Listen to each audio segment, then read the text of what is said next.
Hare Krishna. I humbly request as soon as you finish your breakfast, please come in the front. We are an intimate, close group now, even smaller today. Maybe I was thinking only the most intimate people are called for the marriage. So today, since Prabhuji will tell a little about Sita Rama Kalyanam at the end. So Lord Rama has chosen all of us to attend his marriage. Haribo! Some of us will attend it online. So they have to leave. So without any more delay, let us call his grace Shubha Vilas Prabhu with three loud and enthusiastic heartful Haribos. Haribo! Haribo! Haribo! So many will be attending it online. They will be on the way. Hare Krishna. Please, anybody sitting in the back, come to the front. You don't have to sit so far. We are close group today. Hare Krishna.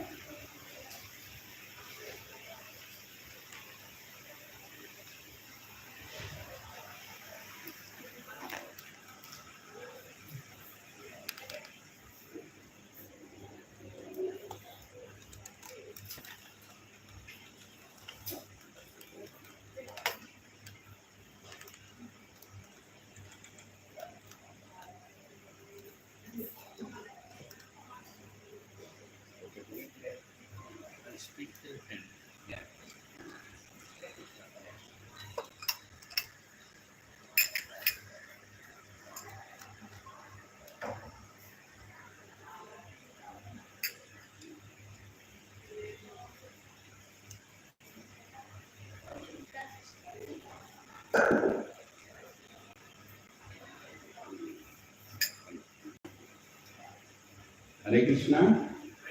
So many devotees they have left, but we all together wanted to give a small dakshina to you, Prabhu. You may please accept from all of us. Thank you.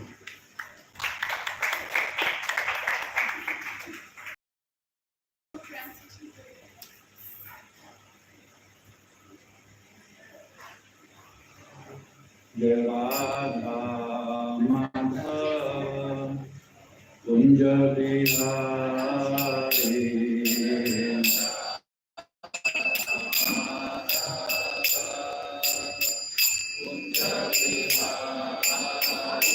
Jaya Radha Madha Kunja Bihari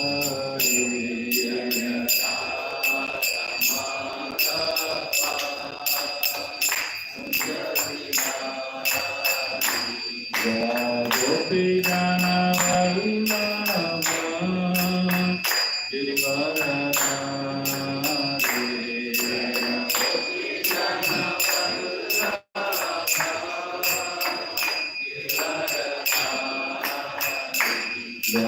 Gopi Jana Vallabha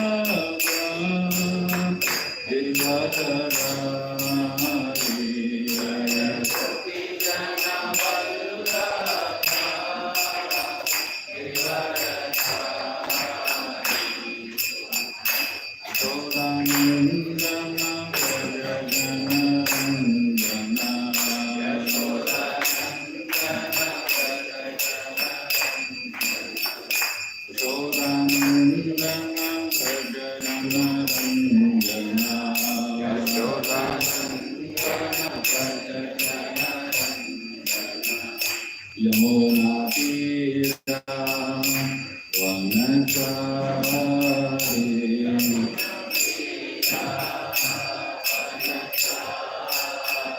Yamuna Tira Vanachari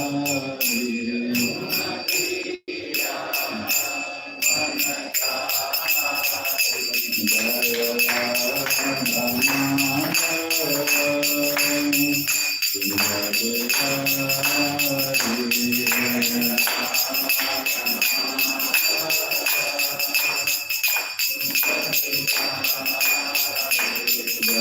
Gopi Jana Vallabha Girivaradhari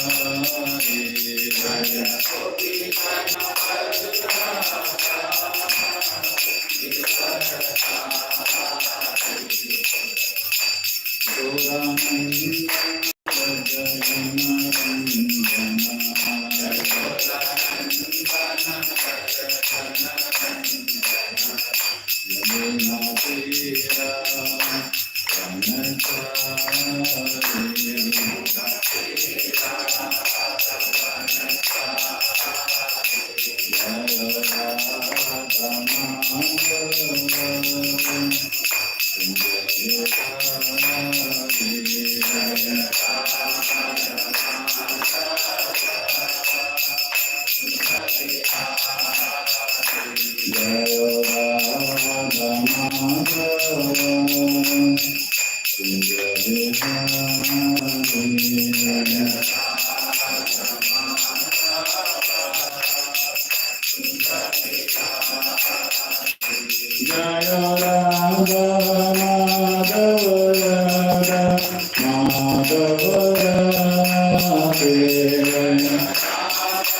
Hare Krishna. Om Namo Bhagavate Vasudevaya.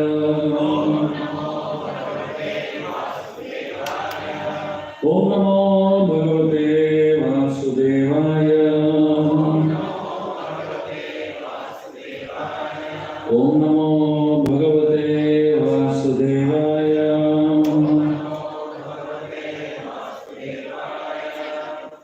Om Agyantivirandasya Jnananjana Chakshurumilitam Yena Tasmai Shri Gurave Namaha Shri Chaitanya Manobishtam Sthapitam Yena Bhutale Swayam Rupa Kadamayyam Dadati Swapadantikam Vandeham Shri Guru Shri Yuddha Padakamalam Shri Gurum Vaishnavanscha Shri Rupam Sagrajatam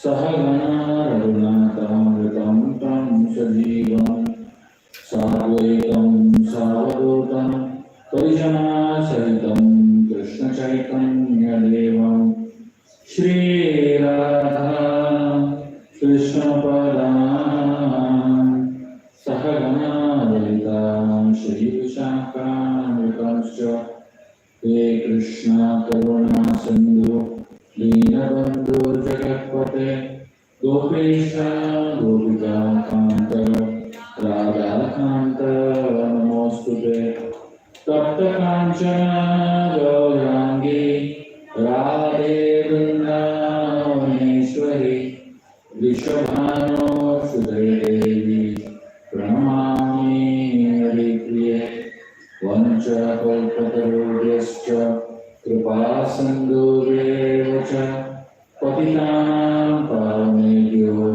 Vaishnavebhyo Namo Namaha Jai Shri Krishna Chaitanya Prabhu Nityananda Shri Advaita Gadadhar Srivastava Bhaktivinoda Hare Krishna,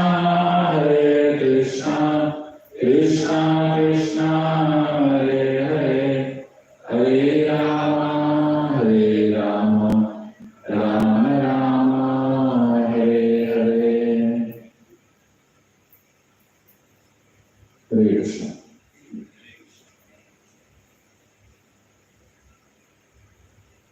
Lord Ram is called as Anushtan Pradhan, and Lord Krishna is called as Anubhav Pradhan.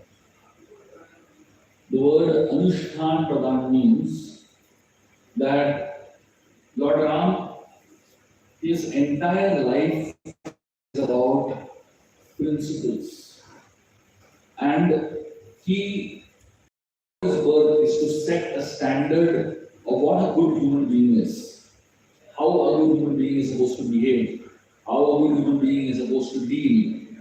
So that's what the word Anushtan Pradhan means. And because Lord Ram is such an example, whatever he does becomes a standard for human society to follow.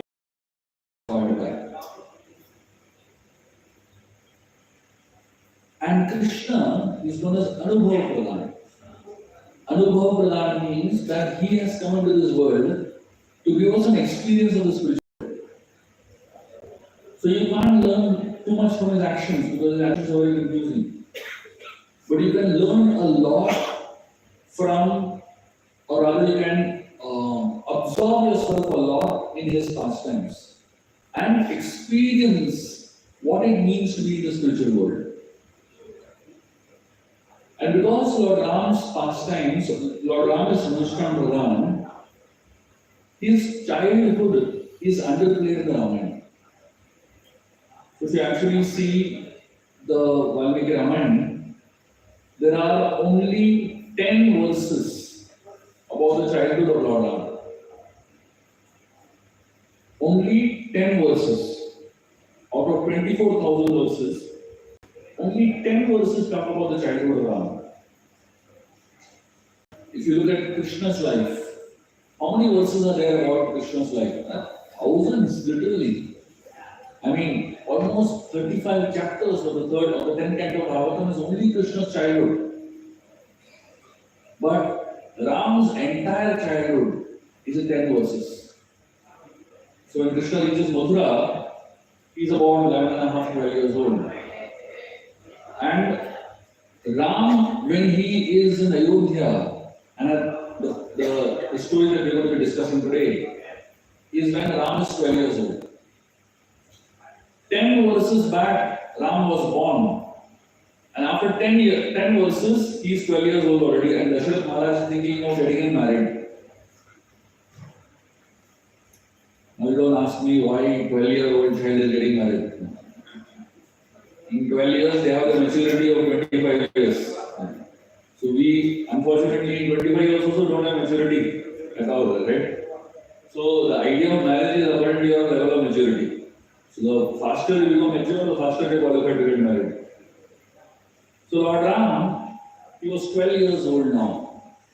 And Dasharatha Maharaj is looking at Lord Ram and he has this thought, I think I should get him married now. So when Dasharatha Maharaj has this thought, he goes and discusses this thought with his ministers. And he asks them their opinion.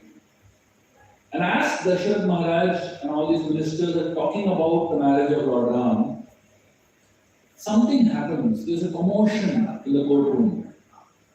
And one guard comes running in. And he says, outside there is a very angry sage standing. And he wants to meet you. He's creating a ruckus over there. He's not able to listen to us. So Dasharatha Maharaj asked, who is this sage? And this guard said, this is Vishwamitra Muni. The moment the guard said Vishwamitra Muni, everyone in the court stood up. Now for that guard, Vishwamitra was just an angry sage. He didn't know who Vishwamitra was. He only saw from external point of view, he's an angry person. Many times when we judge people based on certain behavior. But we don't know who they actually are. All these people in the courtroom, they had heard of Vishwamitra Muni. And they knew that he is not an ordinary sage. Externally, he may be an angry person, but within that, angry self is a very, very evolved and exalted person. So all these courtiers, ministers, and Dasharath Maharaj himself, they got up and ran outside to receive Vishwamitra Muni. That's when the guard understood he is not an ordinary person. I took him to the ordinary. So Dasharath Maharaj runs out and greets Vishwamitra Muni. And he tells Vishwamitra Muni that, my dear sage, please welcome to Ayodhya.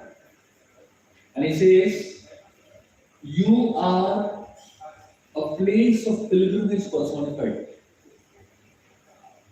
We all go to places of pilgrimage to get purified, right?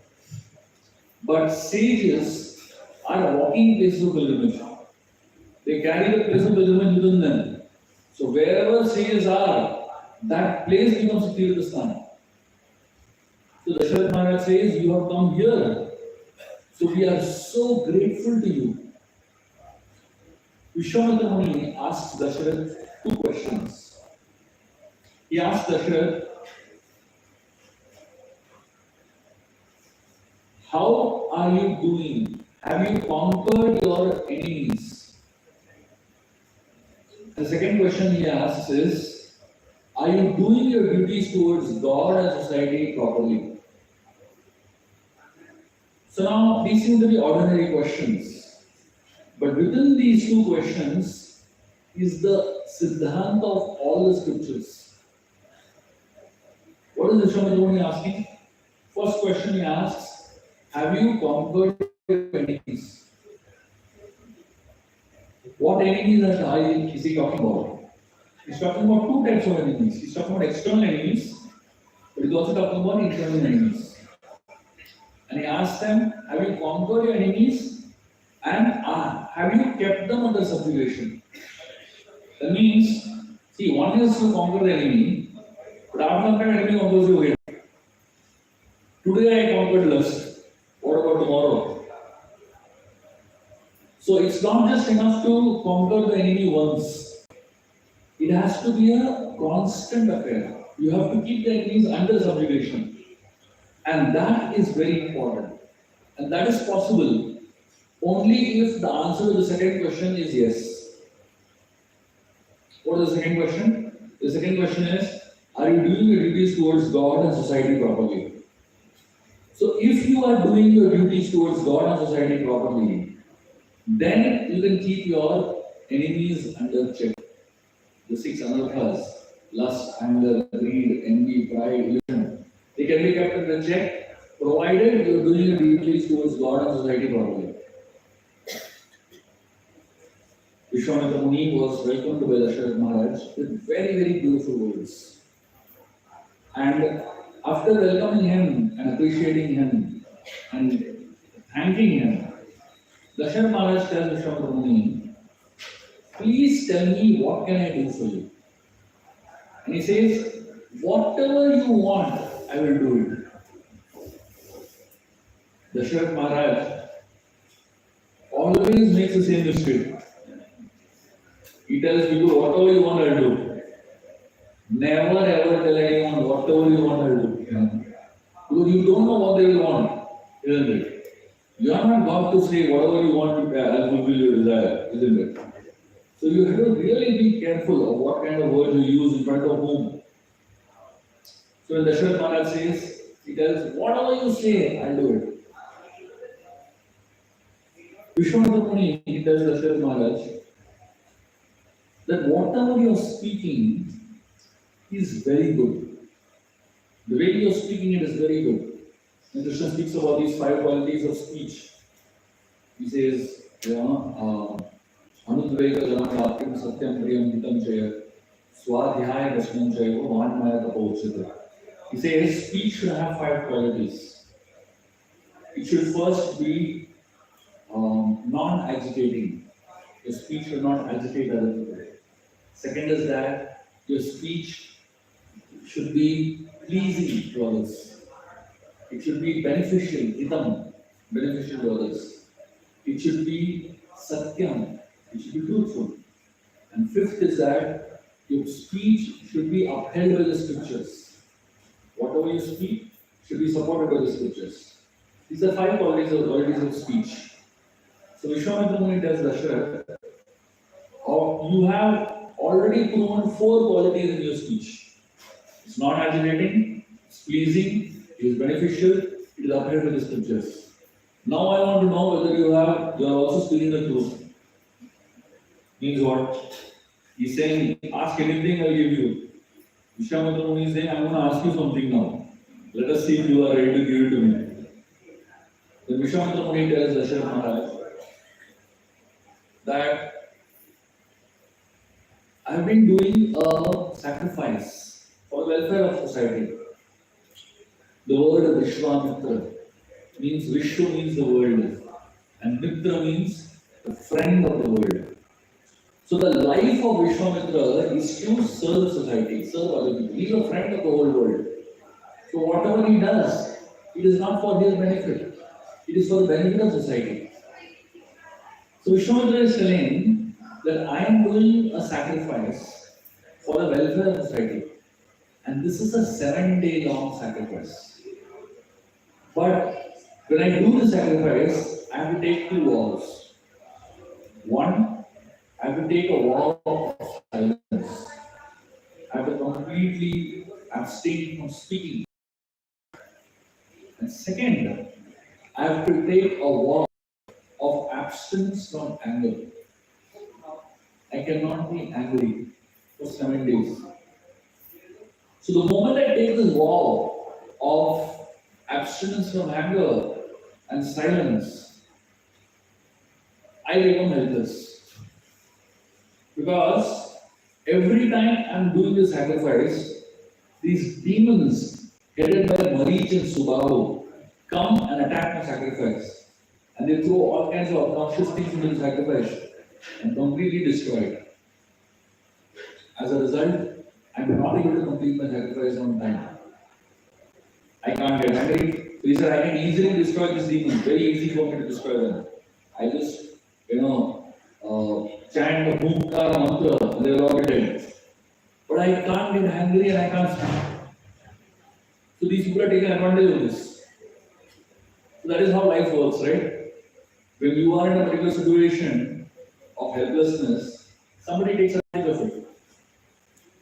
So, Vishwamitra Muni tells Dasharath Maharaj, my dear Dasharath, I want you to send your son Ram with me to protect my sacrifice from these demons, Marich, Subhahu and all of them. Dasharath Maharaj collapses. Dasharath Maharaj feels that he was once a blind person and he got eyes. But now again somebody is taking away those eyes.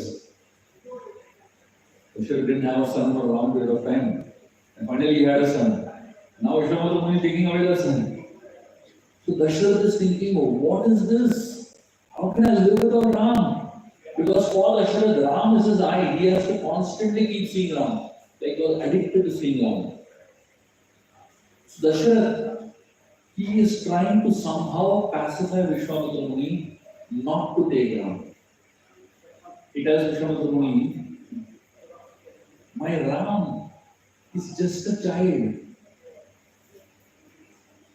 He says, Ram is not even 16 years old. So many people, when they translate this part of the Ramayana, they interpret it saying that Ram is 15 or 16 years old. Actually, Ram's age is 12.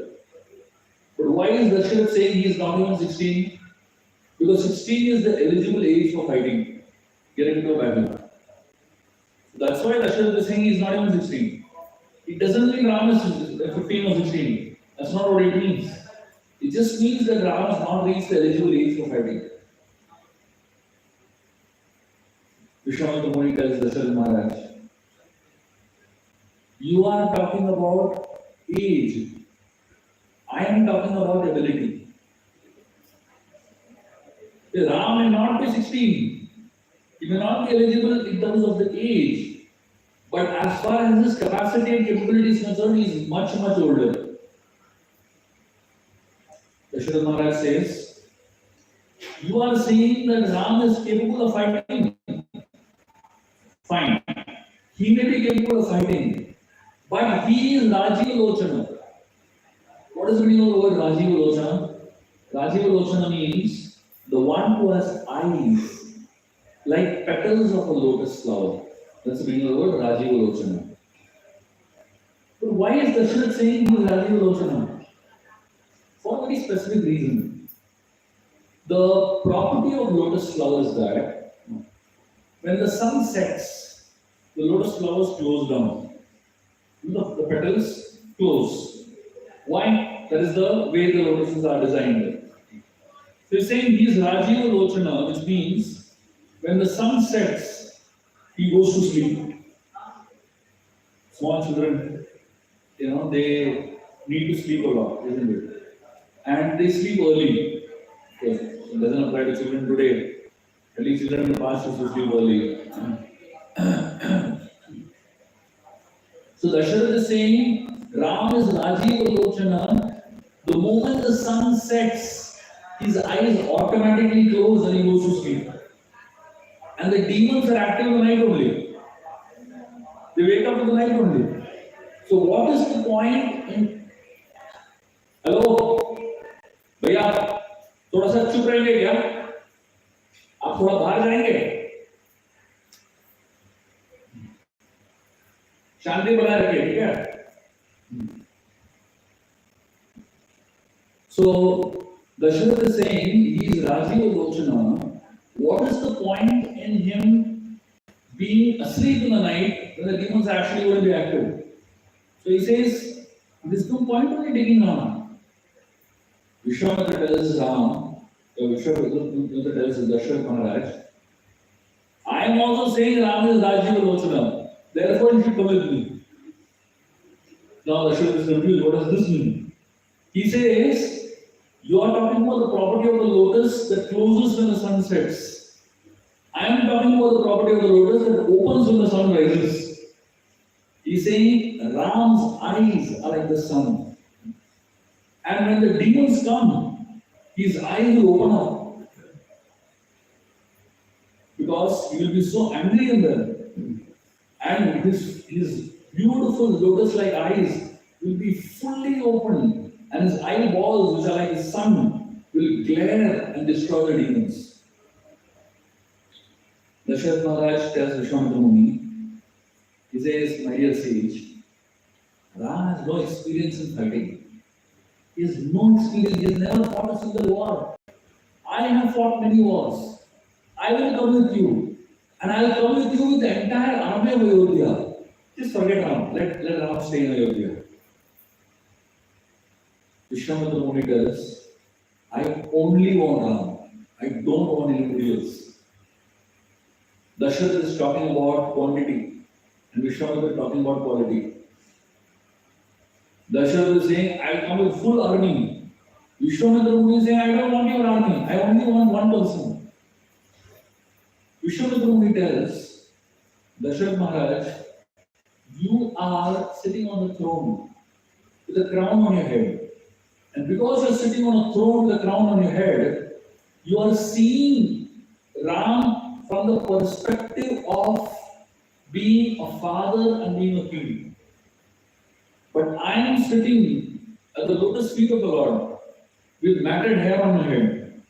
And for me, Ram is not my son, but he is a worshipable object. And because I am seeing Ram as my worshipable object, I am seeing him differently than what you are seeing. Vishwamitra tells Dasharath Maharaj, you are trying to be like a protective father, trying to protect your son, keep him in comfort. But I am a teacher. The difference between a teacher and a father is that the teacher has to push his disciple to zones of discomfort. And only when a disciple is pushed into zones of discomfort will the disciple learn. But the father is trying to always keep the child in comfort zone. No risk. No risk means no learning also. Have you ever seen anybody sitting in house with a mobile in the hand on a couch learning a lot? It's not happening only. It's going to be a waste of time. So if you want to learn, go out and take risks. Dasharath is trying to argue with Ram. He's saying with Vishwamitra Muni. He's saying, no, please understand. I cannot live without Ram. So Vishwamitra Muni, at some point, he loses it. He becomes very, very upset with Dasharath Maharaj. He gets up and he is leaving. And he tells Dasharath Maharaj, he says, you be happy with your family. He is going. Now, apparently it seems like a blessing. You be happy with your family. You know? But it depends on what tone you tell it in. Right? The same thing is told in an angry tone. It is not exactly a blessing. It is actually a curse. Vashishta, he realizes that both of them are not getting along. They are not able to communicate. Vishwamitra is saying something, Dasharath is saying something else. They are not able to understand what each other is saying. Vashishta realized, I have to intervene now. All this while he was quiet, sitting quietly. And when he realized it's coming to a point of very complicated situation, he got up. And he said, and he started speaking. People like Vashishta are very good mediators. They know when to speak and how to speak. Vashishta talks to Dasharath Maharaj. And he tells Dasharath Maharaj, Vishwamitra is not an ordinary sage. He is an extraordinary sage. He tells, Vishwamitra has such missiles that no other king or no other warrior has such divine missiles. And he says, Vishwamitra possesses Bala and Ati Bala mantras. And anyone who has these Bala and Ati Bala mantras, they can never be defeated in a war. And then Vashishta tells Dasharath, you are thinking Ram is safe in Ayodhya. But according to me, Ram is safer with Vishwamitra Muni. He says, you want to keep him in the comfort zone of Ayodhya, in the river of Ayodhya. I would say, send him to the ocean of Vishwamitra Muni's knowledge. He will gain much more and come back. Then, in the middle of this whole chaos, Vishwamitra Muni makes a statement.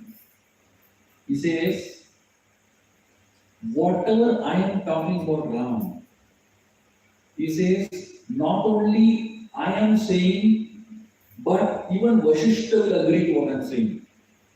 That Ram is not an ordinary person. He is the supreme person. Now, why does Vishwamitra Muni say that even Vashishta will say this, will vouch for this? Because Vashishta and Vishwamitra Muni have a history. If all of you have seen Tom and Jerry, the original Tom and Jerry was Vashishta and Vishwamitra Muni. They were like literally out to kill each other. They had so much of hatred and so much of animosity with each other. And now Vishwamitra Muni is telling many other things we don't agree with each other. But this one thing we both agree, that is Ram is God. All other things we don't agree. But in this one thing, you ask Vashishta, even he will agree. And he will say what I am saying is right. He may not say that for any other thing. Finally, Dasharath Maharaj realizes that even his guru is saying the same thing. He says, fine, I am ready to send Ram with Vashishta to the forest. Most parents are like Dasharath Maharaj. They are very protective about their children. They don't want to expose their children to any kind of risk. They don't want to expose their children to any kind of discomfort. They don't want to expose their children to any kind of situation where they have to face some difficulties and troubles. But such parents, you know what they are risking? They are risking the future of the child itself. They are risking creating a child who is not ready to face failures. They are risking creating a child who is too much used to comforts. And therefore, Vashishta, when he told Dasharatha Maharaj like this, Dasharatha Maharaj agreed to send Ram to the forest. And Dasharatha Maharaj calls Ram and he informs him that you have to go with Vishwamitra Muni to the forest and to protect Vishwamitra Muni's yogya. The interesting thing here is that Dasharath does not ask Ram, do you want to go? He tells Ram, you have to go. And Ram doesn't behave like a typical teenager saying that, did you ask me before making a promise? He didn't ask what is the itinerary, which hotel we are going to stay, is there any good food arrangements, is there going to be pizza on the way? Yeah? Ram didn't ask anything. He just said yes, that's all. He didn't even ask why I'm going. He didn't even ask absolutely any question. He just said yes. And then Lakshman, he tells, I will also go with Ram. This is like a 1+1 offer. Vishwamitra Muni only asked for Ram. But if you ask for Ram, you get Lakshman along, free. So Lakshman and Ram walk along with Vishwamitra Muni out of the court of Ayodhya. Dasharatha Maharaj, before they leave, Dasharatha Maharaj tells that please remember that as long as Ram is with you, you are not only a sage, but you are also his father and mother. You know, Dasharatha Maharaj tells like this before letting Ram go. Why does Dasharatha Maharaj say like this? The reason is because the life of a sage is a very tough life. So they are a little hard-hearted. They don't think so much about emotions. They are more result-oriented. But the life of a father and mother, they are love-oriented. If the child makes some mistakes, father and mother forgive.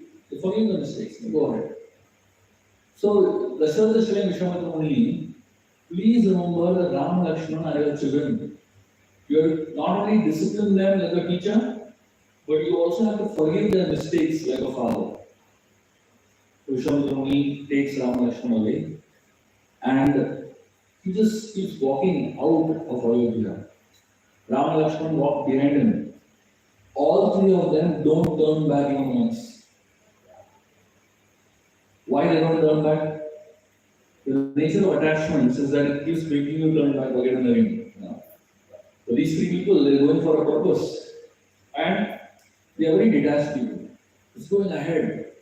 Dasharatha Maharaj, he feels he's just staring at Ram as long as he can see, as far as he can see. And when Ram goes away, Dasharatha Maharaj, he collapses over there. At this point, Ram has got a new name. The Acharyas give Ram the name Drishti Chitta Apahari. Drishti Chitta Apahari Ram. What is the meaning of that? Drishti means eyes. Chitta means heart. Apahari means steals. So, Ram is someone who steals your heart away through your eyes. That's the meaning of the word Ram. Drishti Chitta Apahari. So if you keep looking at Ram, he will steal your heart away through your eyes. So Dasharatha Maharaj, he lost his heart. Ram took his heart away with him. So Ram, Lakshman and Vishwamitra Muni, they travel for a long period of time. They're walking. For almost 8 miles they walk. And after that, as they're walking through this forest and all, Vishwamitra Muni sees that Ram and Lakshmana are getting a little tired. They reach the bank of a river at that point in time, and Vishwamitra Muni tells Ram, go and have a bath in the river and come out. Ram goes and has a bath in the river and he comes out. And Vishwamitra Muni and Ram sit together. And Vishwamitra Muni gives Ram the Bala and Ati Bala mantras. And after giving the Bala and Ati Bala mantras to Lord Ram, Vishwamitra Muni tells Ram that these mantras, when chanted by anyone, they give the person freedom from hunger, freedom from thirst, freedom from diseases, freedom from exhaustion, freedom from death. So literally, if you chant these mantras, Bala Nadi Bala mantras, you are practically rising above the human platform for that duration of time. Ram chanted the Bala Nadi Bala mantras. Suddenly he felt a surge of energy. And then Ram tells Lakshman the Bala Nadi Bala mantras. And then Lakshman also chants, and he also he overcomes all his fatigue and exhaustion. The interesting thing here is that Ram chants the mantras to Lakshman. Vishwamitra Muni doesn't give. Why? Because if Vishwamitra Muni gives Lakshman the mantras, Lakshman and Ram become on the equal level. Lakshman does not want that. Lakshman wants Ram to be his guru. And he takes the mantras from Ram.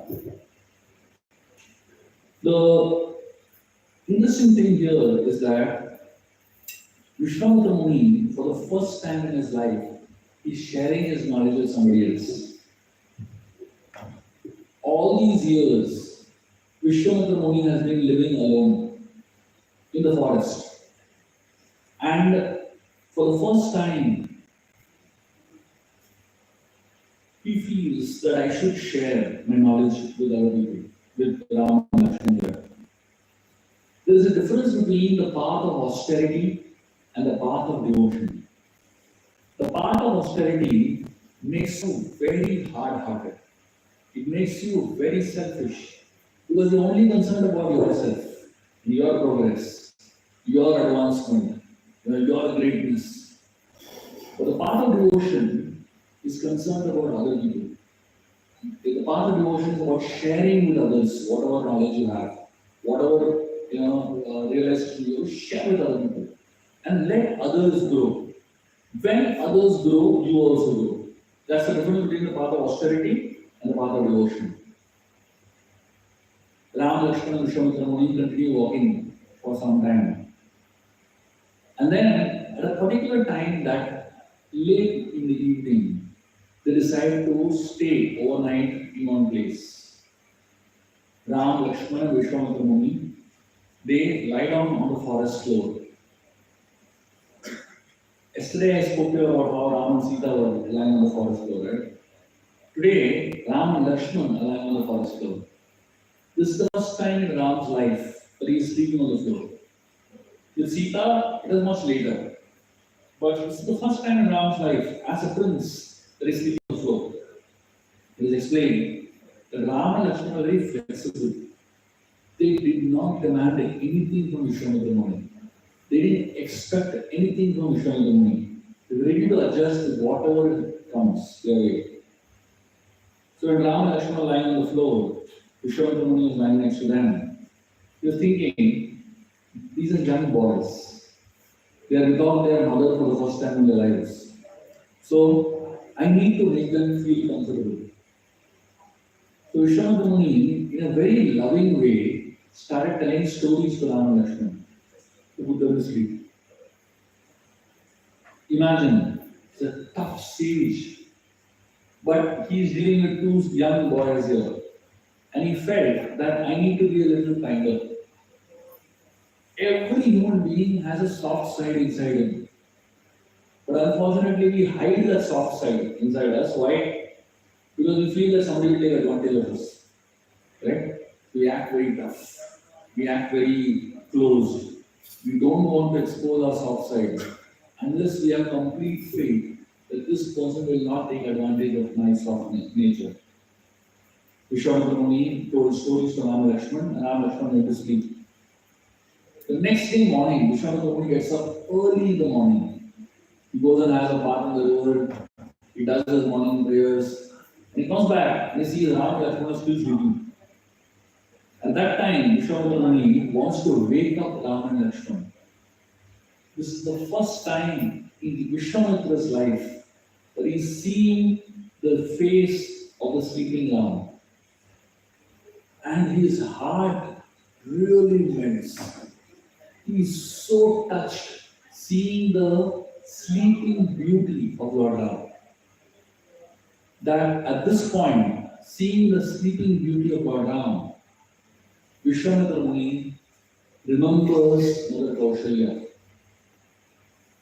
Because Kaushalya gets to see the sleeping beauty of Ram every day, isn't it? So Vishwamitra Muni is so amazed how beautiful Ram looks when he is sleeping like this. He begins to praise Kaushalya. And this very famous prayer, Kaushalya Supraja Rama Purva Sandhya Pravartate Uttishta Narashardula Kartavyam Deva Manikam. At that time, Vishwamitra Muni composes. Vishwamitra Muni chants this prayer at that time, seeing the sleeping beauty of Lord Ram. And the Acharyas explained that Vishwamitra chants the name of Kaushalya for almost 1 hour. He only says Kaushalya, Kaushalya for 1 hour. He's like, he goes into ecstasy when he remembers Mother Kaushalya. And he's thinking how fortunate Kaushalya is. Every day she gets to see this darshan of Lord Ram. He's constantly chanting the name of Kaushalya. And then after 1 hour, he then chants the remaining part of the shloka. As I said, the life of a sage is very hard-hearted. They only think of themselves. They don't have family. They don't care for others. They just bother about their own perfection. But at this point in time, in Vishwamitra's life, he has gone through a transformation. He is able to see the greatness of Kaushalya. He is able to see the greatness of the devotion of Mother Kaushalya. And he is appreciating her. The path of austerity, you end up appreciating yourself. In the path of devotion, you end up appreciating others. In the path of austerity, you see your greatness. And in the path of devotion, you see the greatness of others and your own inability. The morning darshan of the Lord is a very special darshan. It's a very interesting story told by Vedanta Desikar. So one devotee went to Vedanta Desikar and he asked him that what is the best time to have darshan of the Lord? And Vedanta gives a full description. What is the best time to have darshan? Every day in Kanchipuram there is this beautiful temple of Varadaraj. And in that temple, Varadaraj is in one altar, and a little away is the altar of his wife, Perendevi Tayar. So she's on another altar. So all day they are standing in separate altars and giving darshan. But after the temple closes, in the night, after everyone is gone, Varadaraj goes from his altar to the altar of Perendevi Tayar.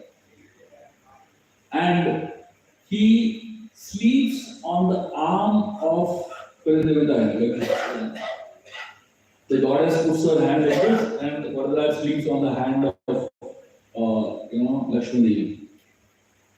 But because he sleeps on the hand of the goddess like this, the bangle of the goddess, what she is wearing, it makes marks on the neck of the Lord.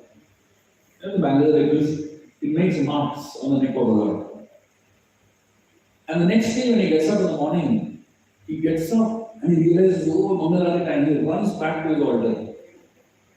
And when he's standing on the altar and the devotees are coming, at that time the Lord is very conscious because he knows that these bangle marks are there. And he's very conscious and he's hoping that nobody looks at the bangle marks because it's very embarrassing. At that point in time, if you go to the Lord, you go in front of the Lord, and you ask him for anything, he will give it to you. Why? He wants to make sure that the secret doesn't go out. So he said, I'll give whatever you want, but you don't tell anyone what you saw. So Vedanta Desika says, the best time to have darshan of the Lord is this time, early morning, Mangalarti time. So that the Lord is in the most merciful mood, He will give you whatever you want. So Vishwamitra Muni, he sees this sleeping beauty of Lord Ram, and he wakes up Lord Ram. And he says, Kaushalya Supraja Rama Purva Sandhya Pravokata. He says, it is, the sun has risen. Please get up. And he says, Kartavyam Devamani. He says, you get up and perform duties that are ordained by the gods. And he calls Ram as Narashar Dula. The word Narashar Dula means tiger among men. Why does he call Ram Narashar Dula? He's telling Ram that you are supposed to set a standard for human beings to follow. If you only don't get up in the morning, how will you expect others to get up? So he says, get up now and perform your duties. So Ram and Lakshmana immediately get up and they go and have a bath in the river. They perform their morning duties. And then Ram, Lakshmana and Vishwamitra Muni continue on their journey. So as they continue on this journey, they come across many different things. It is amazing how this journey of Vishwamitra Muni is a very special journey. If you don't understand the deeper context of it, you will miss it. It is explained that every canto of the Ramayana is about one aspect of the Lord, right? Let's say, for example, Balakanda. People think is the childhood of Lord Rama. Ayodhya Kand is about events that happen in Ayodhya. Aranya Kand is about events that happen in the forest. Kishkinda Kand is about events that happen in Kishkinda. Sundar Kand is about the journey of Hanumanji in seeing Sita. And Yuddha Kand is about a fight. But the Acharya explained the Bala Kand is a misunderstood Kand. Because many people think Bala Kand is about the childhood of Lord Rama. But as I told you, the childhood of Rama is only 10 verses. But the Balakanda has hundreds of verses. More than 700, 800 verses Balakanda has. How come the entire Kand is called Balakanda if it is only about the childhood of Lord Rama? The Acharyas explained, the Bal in the Balakanda is not Rama. The Bal in the Balakanda is Vishwamitra Muni. And he says the entire Balakanda is about Vishwamitra Muni growing from childhood to adulthood in devotion. In the beginning of Balakanda, Vishwamitra Muni was a kid, child in bhakti. He was a extreme expert in austerities. But as far as bhakti is concerned, he was a child in the beginning. But as Vishwamitra Muni goes through this journey with Lord Ram, he actually becomes more and more mature in his devotion. And finally, when Vishwamitra Muni marries Ram and Sita, that's when he attains a complete maturity of his devotion. And he becomes an adult. So, the Balakanda is like an internal journey of a sadhaka, in growing in one's journey. So, the entire Balakanda is written in such a way that it actually reflects our own journey in spiritual life. How we are supposed to grow in our spiritual journeys and finally reach adulthood in our devotion. So Vishwamitra Muni, at each step, he is doing something that helps him grow in his devotion. Like in the beginning of the journey, he handed over all his knowledge to Rama. Then at this point where he's seeing the sleeping beauty of Rama, he starts appreciating the greatness of Kaushalya. That means you start appreciating other devotees. And then Ram, Lakshmana and Vishwamitra Muni, they keep walking and they reach a ashram. It's a desolate ashram at this point. Ram immediately asks Vishwamitra Muni, whose ashram is this? And Vishwamitra Muni tells Ram, this ashram once was resided by Lord Shiva. And then he explains that many years back, Lord Shiva resided in the ashram and performing tapasya. At that point in time, the demigods, they wanted Lord Shiva to have a child who will become their commander in chief. So they wanted to wake up Lord Shiva from his meditation. So they sent Kamadev to disturb Lord Shiva. So Kamadev comes and starts shooting his arrows at Lord Shiva. And Shiva becomes so angry at Kamadev that he looks at him and burns him down to ashes. It is explained that Shiva's stare, his third eye, it not only burns a person to ashes, but even the ashes get burned. That means nothing remains, not even ashes remain. So when Lord Shiva stared at Kamadev, he just disappeared completely. He got burned, not even his body ashes remained. And from that time onwards, Kamadev got a new name. He is known as Ananga. Anga means body, and Ananga means the one who has no body. So from that time onwards, Kama or desire is only in the mind. It doesn't have a physical existence. Like for example, as long as you are imagining that you're going to be enjoying, there's a lot of fun. Like say for example, you imagine what prasad will be. You're imagining you'll have gulab jamuns, you're imagining you'll have puri and sabji, and you're imagining a lot of things. As long as you're imagining, it is very exciting. But when you actually eat it, all the excitement goes down. It is after all not so exciting, correct? So as long as karma is in the mind, it feels very exciting. But when karma actually comes into physical reality, it doesn't exist. There is no pleasure there. So Lord Shiva burned down Kama, and Vishamatra Muni tells this story to Lord Rama. This is the next step in the advancement of a sadhaka. The next step is that a sadhaka has to learn to overcome the proposals of the mind. The mind will always try to trick you. The mind will always try to tempt you. The sadhaka has to very intelligently overcome the proposals of the mind, just like Lord Shiva did not allow himself to be affected by Kama. Vishwamitra Muni, Ram and Lakshman, they keep walking further till they reach a particular point in the forest where they have to cross a river. So Vishwamitra Muni tells Ram, let us cross this river. Ram and Lakshman are wondering how to cross the river because it's a pretty large river and there is no board around that area. At that time, Vishwamitra Muni tells Ram and Lakshman that we should cross the river in the same path that was taken by the great sages in the past. And then Vishwamitra Muni shows one particular path where they have to walk one step at a time. And that particular place in the river, there is no, it's not too deep. It's very shallow and they can walk through. Acharya is explained, Vishwamitra Muni is trying to tell Ram and Lakshman, instead of inventing your own path, find the path that the Acharyas have already taken many times.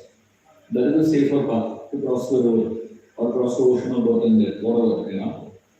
So Ram, Lakshman and Vishwamitra Muni cross the river and they keep walking for a long period of time till they reach a forest. It's a very dangerous looking forest. And in this forest, they find no tree has leaves, no fruits, no flowers. Very dense and dark forest. No animals inside over there. So Rama is asking Vishwamitra Muni, what is this? Why is this forest so bad? So Vishwamitra Muni tells that this forest is resided by a demoness named Tataka. And Tataka has taken over this entire area and she's troubling all the sages and the animals so badly that everyone has run away from here. Ram feels very disturbed hearing the story of Tataka. And then Vishwamitra Muni, he tells Ram that you should kill this demoness named Tataka. So when Ram hears of Tataka and how atrocious she was, he takes his bow and twangs it. So when the bow of Ram twangs, it creates such a loud sound.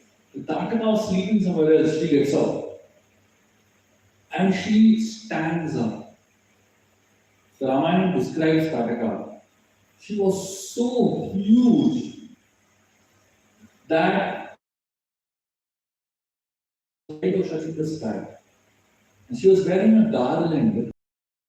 You can imagine how huge she was. The head of one elephant tied to the tail of another elephant. Like this, she was wearing a garland of elephants. So many elephants in a garland. And she had a huge spear in her hand. And Tataka started running towards the direction of Lord Ram, from where the sound came. And as Tataka was running towards Ram, she was stepping on the ground, the forest floor.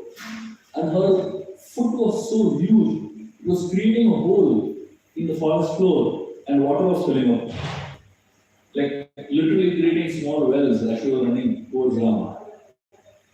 And when she reached Ram, Ram saw such a huge demoness. And then Ram started thinking. The first demoness Ram is about to kill.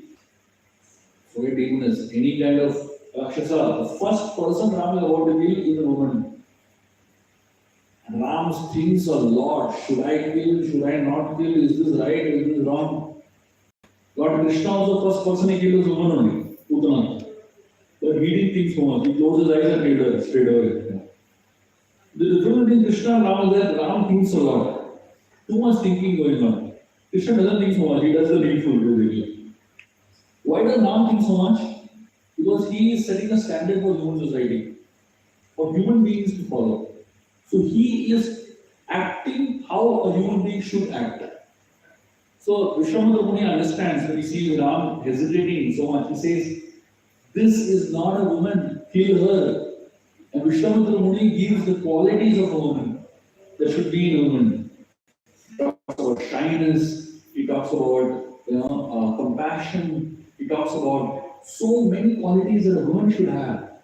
And he says none of these qualities are present in her. Therefore, she is not a woman. And Vishwamitra Muni says, kill her. After that also Ram is thinking. Finally, he shoots an arrow and cuts off the hands of Tataka. And Tataka, she runs towards him and she is wanting to stamp Ram. So Vishwamitra Muni tells Ram, don't keep doing this, just kill her, please. Finally, Tataka disappears. And from hiding from her with her mystical powers, she showers stones at Ram. At one particular point in time, Ram realizes that all the scriptures tell to follow the instructions of the Guru.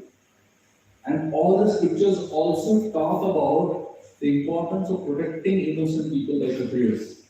So he analyzes everything the scriptures say and he compares that with what Vishwamitra Muni is saying. And then finally decides, I should kill her. Tataka makes one mistake, she laughs. The moment she laughs, though she is hiding, disappeared, Ram shoots an arrow and kills her. Because he hears a sound and kills her. And Tataka collapses. Vishwamitra Muni is so proud of Ram and he blesses him. At this point, the Acharyas give a very interesting analogy, a very interesting understanding. First thing is, just because Vishwamitra Muni is telling kill Tataka, Ram doesn't kill. He uses his own intelligence also. So, Guru can give you instructions, but you should not follow the instructions blindly.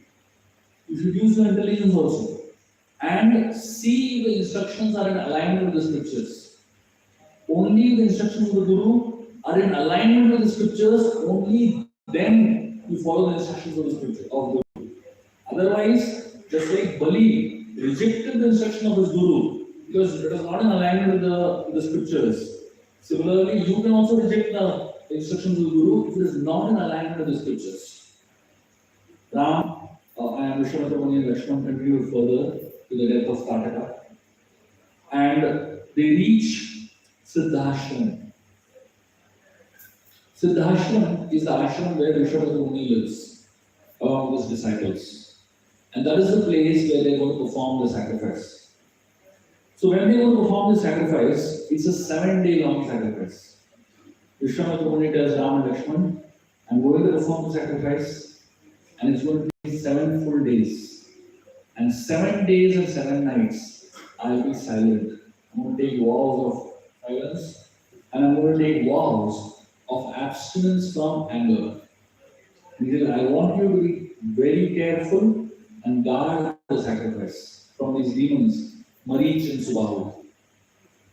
Saying this, Vishwamitra Muni begins his sacrifice. And as the sacrifice is going on, Ram and Lakshman are guarding the sacrifice.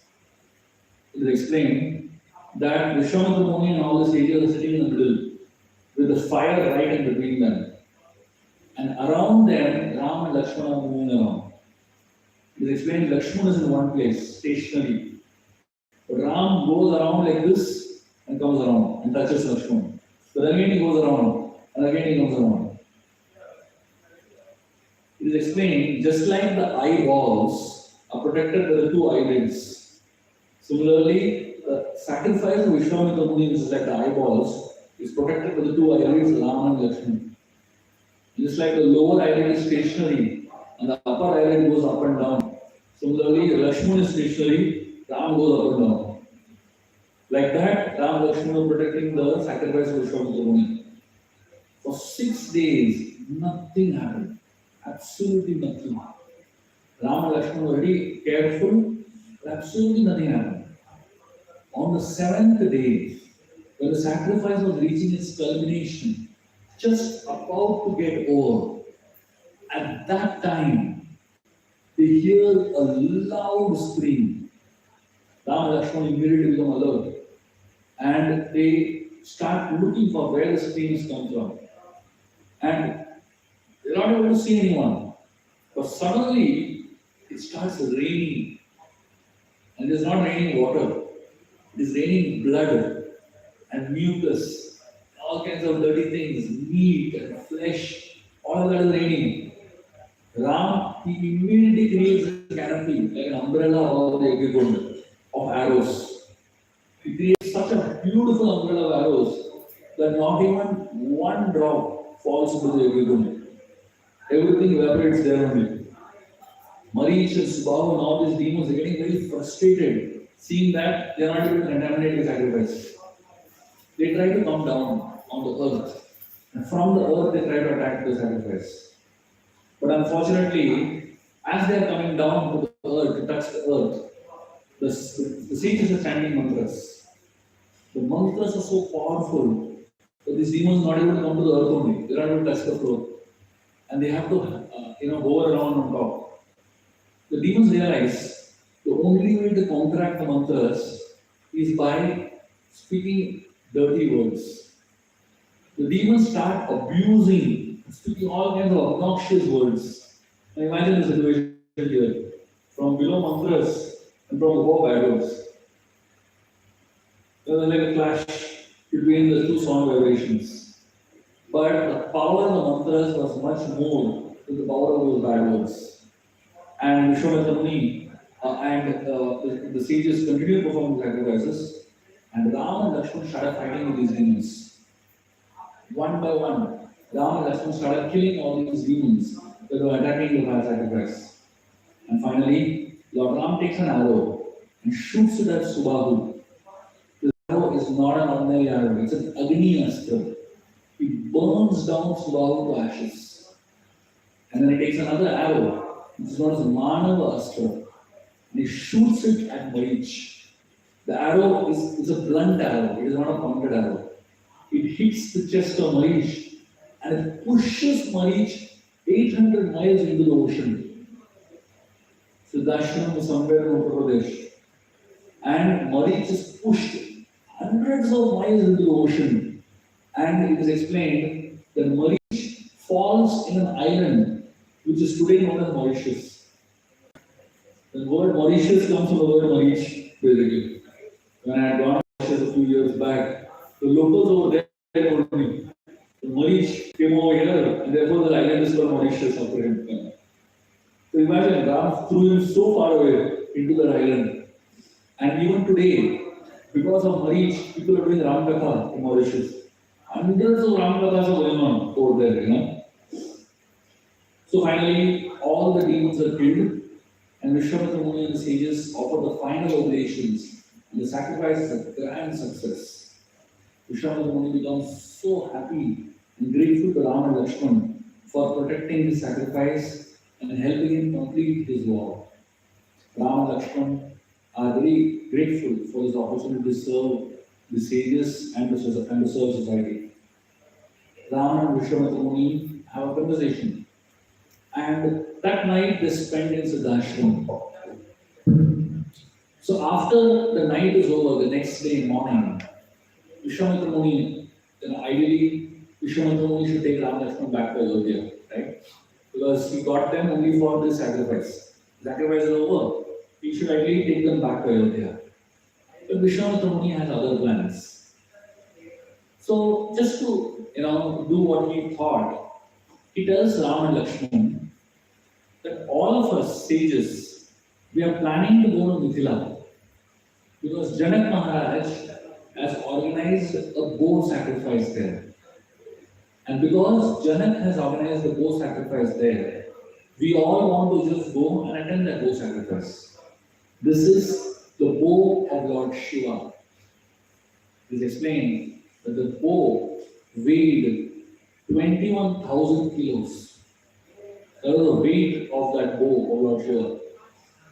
So Vishwamitra Muni asks Ram and Lakshman, do you want to see that bow? Vishwamitra Muni doesn't tell Ram, do you want to attend the sacrifice? Because Kshatriyas, they are not so much into sacrifices, So he asks them, do you want to see that bow? It's like today's youngsters. You want to inspire them to go somewhere. You tell them something that they are interested in. If they say that Sachin Tendulkar's bat is kept somewhere, they will definitely be interested in going to see. So he said, do you want to see the bow of Lord Shiva? Ram Lakshman said, yes, I want to go. And that is how they took a detour and went from Siddhashram to Janakpur, to Mithila, completely off the track from Ayodhya. So Ram, Lakshman and Vishwamitra Muni reached towards the border of Mithila.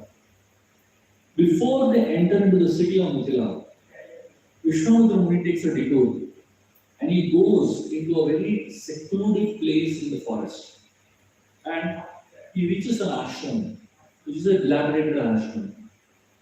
Ram asks Vishwamitra Muni, whose ashram is this? Why are we here? Vishwamitra Muni explains to Ram that this ashram belonged to sage Gautam, and he used to stay here with his wife Ahalya. It is explained, Gautam Rishi once was invited to the Swayamvar of Ahalya. Brahmaji created this beautiful girl named Ahalya, and he wanted to get this girl married to some qualified person. And he creates a Swayamvar. And the condition of the Swayamvar was that whoever goes around the world fastest can get to marry Ahalya. So all the gods participated, and they all went for a ride around the world. And Gautam Rishi, he went around Mother Cow 3 times. And he said, I have gone around the world. Brahmaji was very impressed with Gautam Rishi, and he married Ahalya to Gautam Rishi. But Indra was very, very upset that he could not marry Ahalya. And he decided to take revenge. One day, when Gautam Rishi was early in the morning, he went out to perform his morning prayers. At that time, Indra comes disguised as Gautam Rishi. And somehow, he tricks Ahalya to believe that it is Gautam Rishi, and he unites with her. After some time, the original Gautam Rishi comes, and he sees this, somebody else there, disguised like him, and he immediately understands that this is Indra. And he curses Indra that you will have eyes all over your body. Indra becomes very despondent and he is really disturbed. And Gautam Rishi curses Ahalya that because you don't understand and you're not able to discriminate, he said, your heart is like stone. And he said, I curse you to become a stone. That's how it explained. that Ahalya at some point understood it is not my husband Gautamishi. She understood that this is Indra first come. But she was so flattered that the king of the gods has come, and he's so attracted to me. So she kind of, allowed Indra. So therefore, Gautamishi cursed her to become a stone. So Vishwamitra Muni tells this story to Ram Lakshmana. And he tells Ram that Ahalya is still here in the form of the stone. Lord Ram goes and puts his foot on the stone. And as soon as Lord Ram sets his foot on the stone, Ahalya gets up. She gets back her life. It is explained that from that point onwards, Ahalya considers Ram to be her father. Because because of Ram, she got another birth. So, and immediately at that point, Gautam Rishi comes back. And he accepts his wife back. And Gautam Rishi and Ahalya reunite back. It is explained Gautam Rishi allowed Ahalya to go through that pain because he wanted to transform her heart, to give her a chance of purification. And especially because Ram's feet has touched her.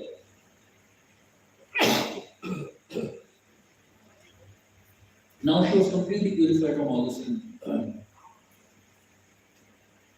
Ram, Lakshmana, and Vishwamitra Muni now go all the way to Mithila. They enter into the city of Mithila. Ram, Lakshmana, and Vishwamitra Muni are very fascinated with the city of Mithila.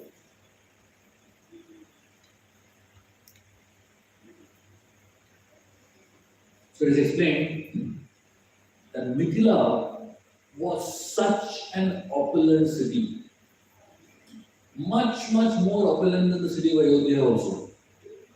And it is explained that on top of the palaces of Mithila, on top of every house in Mithila, there were flags. And the flags were waving in the air. When Ram Lakshman entered into Mithila, all the flags started waving simultaneously. So Kamba explains that these flags were like hands calling Ram, welcome, welcome. Like the flags were waving and calling Ram into the city. Why? Because the city of Mithila had a very precious treasure, a very rare diamond named Sita. And the city was waiting to hand over this diamond to somebody who's qualified. And when the city of Mithila saw Ram enter, the city of Mithila felt this is the right person to hand over this rare diamond to. And the city started welcoming Ram inside. Ram, Lakshmana, and Vishwamitra Muni started traveling around Mithila, seeing all the beautiful places of Mithila. Finally, they reached a particular palace in Mithila, which was exceedingly beautiful. And this was the palace of Mother Sita.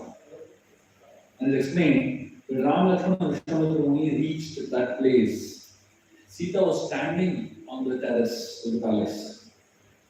And from the terrace of the palace, Sita was looking down. And exactly at that time, Ram looked up. And their eyes met for the first time in this incarnation. And it's explained that when Ram and Sita's eyes met, they were completely lost into each other. And instantly, Ram realized that this is the person that I want to give my life to. And Sita realized that this is the person that I want to give my life to. Usually, whenever Ram comes across anything that he is not able to understand, he asks Vishwamitra Muni for some question, to clarify, to find out. But this one time, Ram didn't ask any questions because he already got the answer. And as Ram and his Sita were lost in each other, Vishwamitra Muni walked away, Vishwamitra Muni Lakshman. And suddenly Ram realized that his Guru was gone. He also ran behind him. But Sita, when she saw Ram from behind, she saw the broad shoulders of Lord Ram. And she realized that this is a person that I really feel safe with. They're not even spoken to each other. They don't even know who they are, who each other is. But somehow they felt that connection. And then Ram and Vishwamitra Muni and Lakshman, they reached the center of Mithila. So when they reached the center of Mithila, at that point in time, Janak Maharaj, the king of Vilas, the father of Mother along with his guru, whose name was Sadananda Rishi, they both come running to greet Vishwamitra Muni and welcome him. So Sadananda Rishi and Janak Maharaj, they fall at the feet of Vishwamitra Muni and welcome him profusely into Mithila. Janak Maharaj, when he sees Rama and Lakshmana along with Vishwamitra Muni, asks Vishwamitra Muni who these are. And Vishwamitra Muni introduces Rama and Lakshmana to Janak Maharaj. He says, these two are the sons of Dasharath Maharaj. Janak is amazed. You know why? Because Janak was there in the Putrakameshwar Yajna of Dasharath. And he had seen that nectar coming out from the fire. And he had seen how Dasharath had divided the nectar into 4 parts. And he had seen them consume the nectar. And he came to know later that they were pregnant, and he came to know later that they delivered 4 children. But he had not got to see them ever.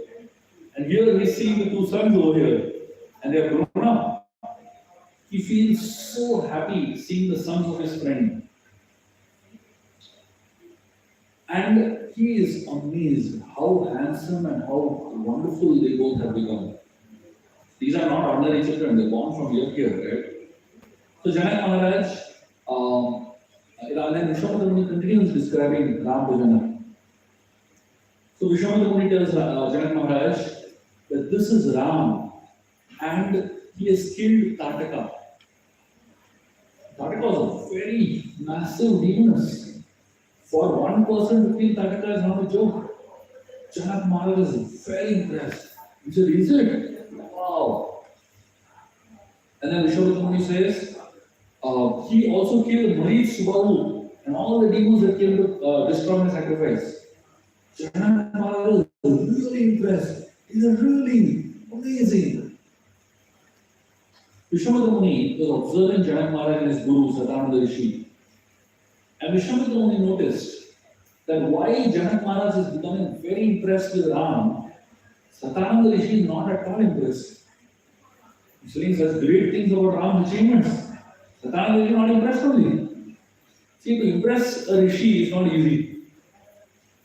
So Vishwamitra Muni was saying, what should I say about Ram that will really impress Sadananda Rishi?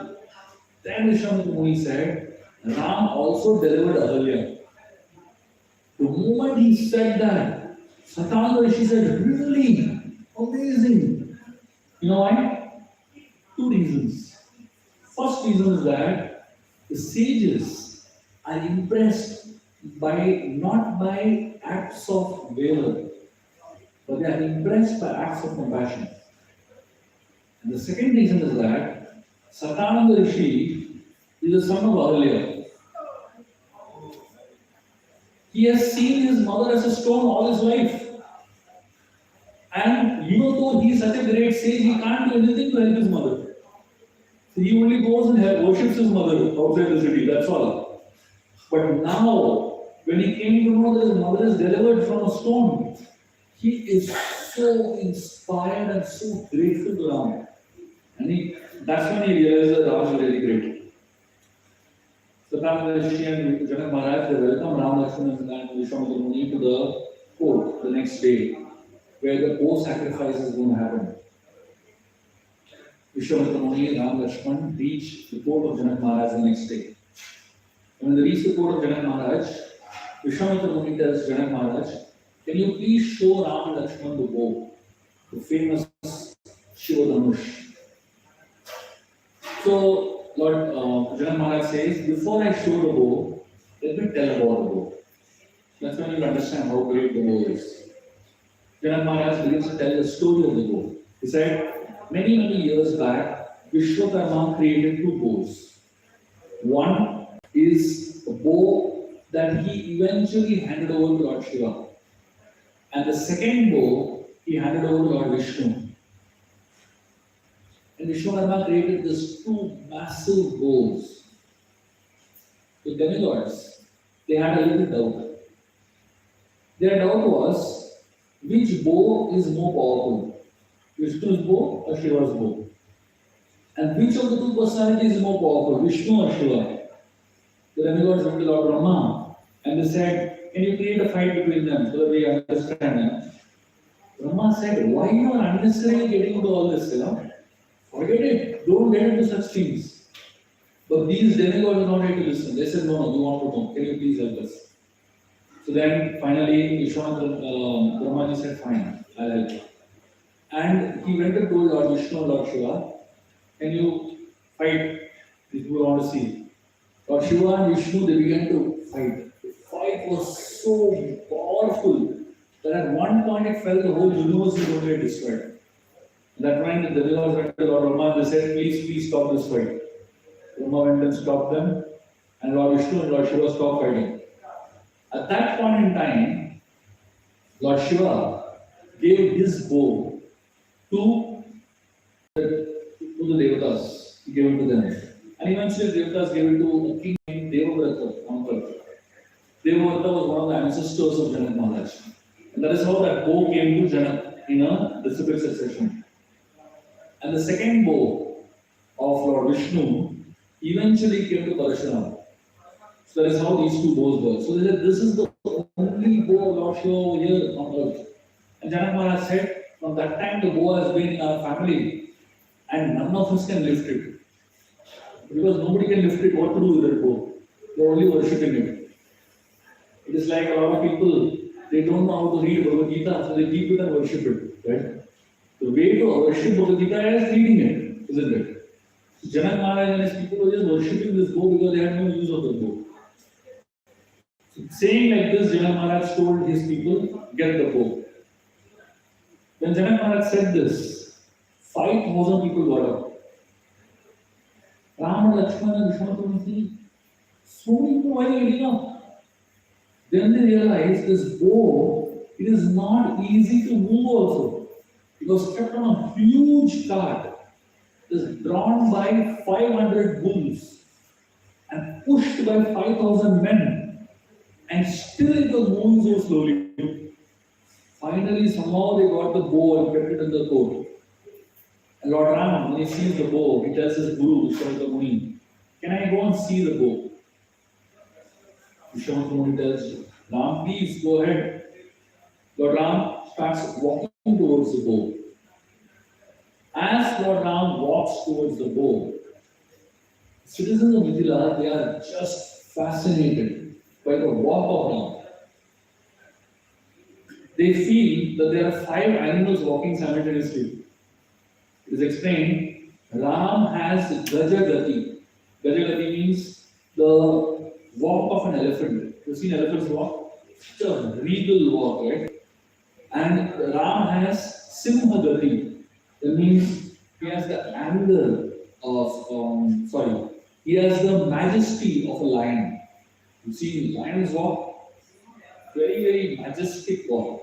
And he has Vyagragati, the rage of a tiger. And he has Rishabhagati, the pride of a bull. And he has Sarpagati, the speed of a snake. And like this, Ram walks and reaches where the bow is. After reaching the bow, he goes around the bow 3 times, very respectfully, holding his hands. And then he tells Vishwamitra Muni, his guru, can I touch the bow? Vishwamitra Muni says, please. Ram touches the bow. And then looks at his guru and he says, can I lift the bow? The guru says, please. And then Rama, in 1 second, he lifts the bow. Just like an elephant will lift a lotus flower effortlessly. 21,000 kilos of weight, and Ram lifts it so effortlessly.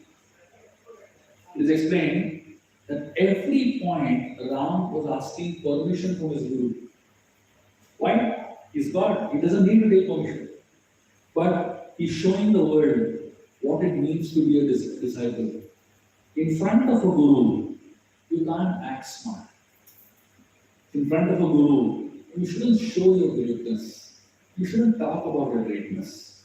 You should be a submissive, humble student and seek blessings for everything that you do. Seek approval for everything that you do. And Vishwamitra Muni gave full blessing to Ram. He explained, the citizens of Mithila, they knew something is going to happen in the next few seconds. And they did not want to miss anything. all the citizens of Mithila, they kept their eyes open like this. Because in that one blink, they might miss something very powerful, right? So the citizens did not want to miss a single moment.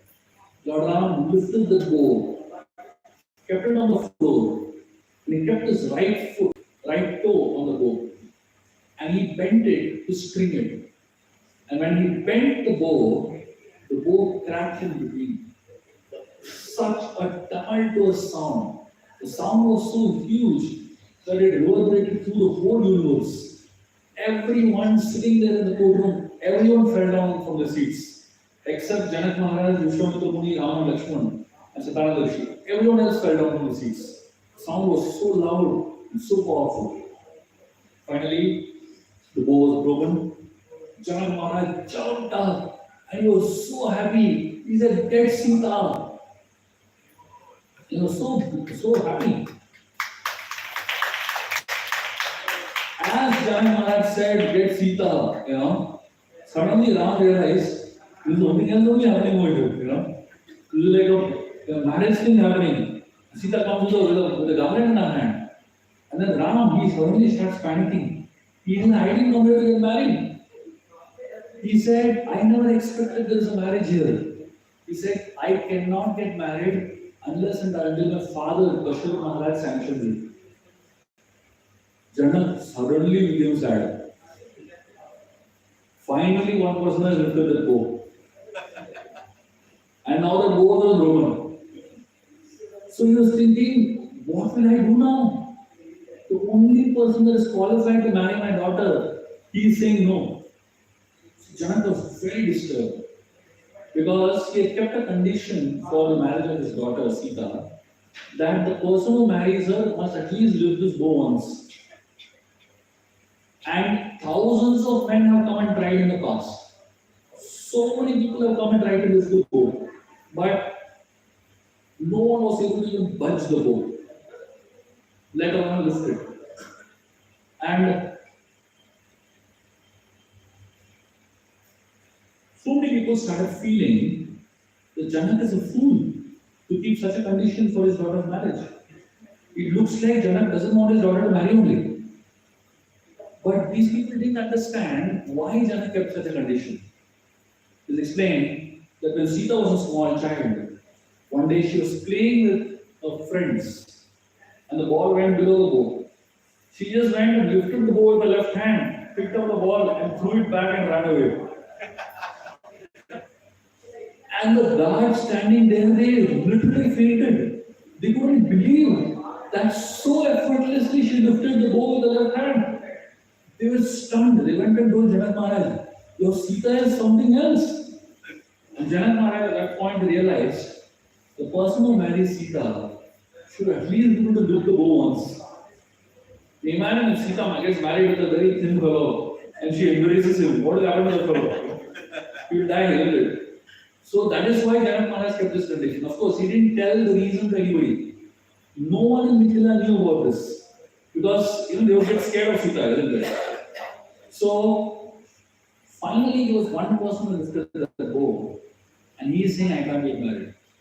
So Janak was so sad and disappointed. He went to Vishwamitra Muni and he said, "What is this? What will I do now?" Vishwamitra Muni very calmly told Janak Maharaj, "Ram didn't say he won't marry her. He only said that he will not marry unless and until Dasharatha Maharaj approves. Get Dasharatha Maharaj's approval and he will marry her." Janak Maharaj felt a little relaxed after hearing that. He explained, Sita was standing there with a garland in her hand, right? So imagine Sita's situation. Standing with a garland and this person is saying, "I don't want to get married." But Sita, when she heard Ram speak, she got even more convinced that I want to marry him only. He'll explain, Sita saw 3 things in Ram that convinced her that I want to give my life to him. Any woman looks for these 3 things in her mind. What are the 3 things that Sita looked for, found in Ram? First thing, Sita saw that he was powerful enough to protect her. After the bow, she was what else is proof, right? And the second thing Sita saw was Ram was so self-controlled. Wars are being fought over Sita's beauty. And here is someone who's qualified to marry her, is saying, I don't want to marry. What kind of self-control it requires to say that, isn't it? So she says, this person is really self-controlled. The third thing Sita feels, is that Ram has the ability to express his heart clearly. The way men and women deal with problems in life is different. When a man has a problem in life, he deals with it by thinking. He thinks how to solve it, and he becomes very quiet. But the way a woman deals with the problem in her life is by speaking. She has to talk to someone if she has a problem, And only when she talks to someone, she feels good. But when a man has a problem and comes back home, he is thinking, the wife thinks he has a problem. Let me go and help him. She goes and asks him, can I help you? Please tell me what your problem is. The man's ego gets hurt, thinking that I can't solve my own problem, so she's saying like this. He becomes even more quiet. So she feels it is a really big problem that he's so quiet. We have to solve it now only. And she becomes even more pester him. And they don't understand each other's language at all. So here, Sita is looking at Ram and she's realizing this person has the ability to express himself clearly, which is a very rare thing for a man to do. The ability to express clearly. And therefore, he said, I want to marry only. Janak Maharaj sends messengers to Dasharath in Ayodhya. The messengers go and tell, first, they talk about the greatness of Ram and all his achievements. Skill Tataka, skill Maritha Subhahu, and he protected Yogya Vishwamitra Muni and all that. And finally, they tell that, by the way, Vishwamitra Muni got them to Janakpur. And while they were there, Ram lifted the bow. And the condition for Sita's marriage was that somebody should lift the bow. And the bow, while stringing the Ram, was broken. And Dasharath immediately realized, I heard that sound. Ayodhya and Vilas, so far away from each other. Dasharath is saying, I heard that sound. I didn't know it was my son who did that. Dasharath Maharaj looked at his Guru Vashishta, and Vashishta immediately agreed. And Dasharath Maharaj also agreed. And he told all the citizens of Ayodhya, he said, we are going to Mithila for the marriage of Sita and Ram. And he said, I want all of you to come with me. Dasharath Maharaj headed the procession right from the front. Dasharath was going. And thousands of people from Ayodhya were following Dasharath Maharaj. It is explained that the entourage of Dasharath was so huge. The number of people that went for the marriage of Sita and Ram was so huge that when the first person reached Mithila, the last person was still in Ayodhya. That many people went for the marriage. And when Janak Maharaj saw Dasharath arrive in Mithila, he was so happy. He ran and embraced Dasharath with so much love and affection. So here is a king. Janak Maharaj is the king of the lunar dynasty, the moon dynasty. And Dasharath is the king of the solar dynasty, the sun dynasty. Dasharath and Janak embracing each other is like our son Ram has fulfilled the condition for the marriage, which I said. He lifted the bow.